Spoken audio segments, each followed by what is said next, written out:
तुम्हारे साथ ट्रिप पे जाना कितना मिस कर रही थी।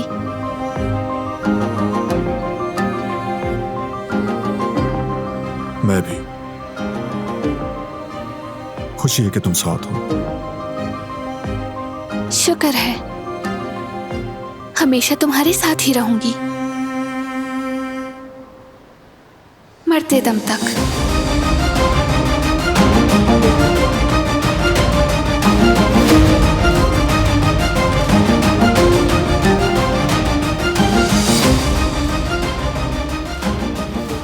बहुत मजा आएगा हमें। अचानक की ट्रिप्स हमेशा ज्यादा मजे के होते हैं। मेरी एक मीटिंग है वहां, याद रहे। इतना तो होना ही चाहिए। मीटिंग का बहाना ना होता तो हम यहाँ से आसानी से नहीं निकल पाते। मैं फिर भी बहुत खुश हूँ। ठीक है।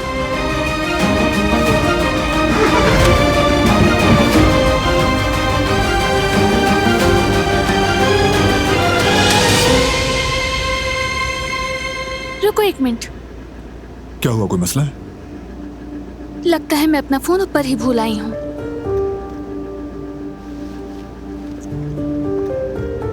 नहीं है। अगर तुम वेट करो तो मैं ऊपर से ले आती हूँ। ठीक है, लेकिन जल्दी में मत जाना।